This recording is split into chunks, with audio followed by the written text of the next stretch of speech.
Sir, mister Mukundan வீட்ல இருக்காரா? இல்லைங்க. வெளியில போயிருக்காரா? இல்லைங்க. அதெப்படிங்க வீட்லயும் இல்லாம வெளியிலயும் போகாம ஒருத்தர் இருக்க முடியும்?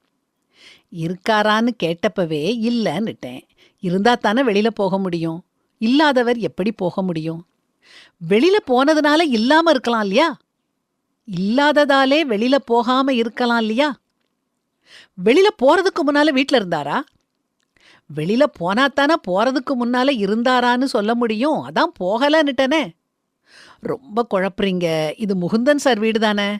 இல்ல. பின்ன ஏன் முகுந்தன் இருக்காரான்னு கேட்டதுக்கு இல்லன்னீங்க? நல்ல கதையா இருக்க. முகுந்தன் அவர் வீட்ல இல்லன்னா மட்டும்தான் வீட்ல இல்லன்னு சொல்லணுமா? என் வீட்ல இல்லன்னாலும் சொல்லலாமே. இது முகுந்தன் வீடு இல்லன்னு சொல்ல வேண்டியது தானே? நீங்க இது முகுந்தன் வீடு தானேன்னு கேட்க வேண்டியது தானே? என்னங்க ஒரே குழப்பமா இருக்குதா? இன்னொருத்தர் வீட்ல போய் முகுந்தன் இருக்காரான்னு கேட்க, அந்த வீட்ல இருந்தவரு நேரம் போகாம எப்படிடா நேரத்த கடத்தன்னு யோசிச்சுக்கிட்டு இருந்த ஆசாமி. அவர்கிட்ட போய் இவர் கேட்க நல்லா மாட்டிக்கிட்டாரு.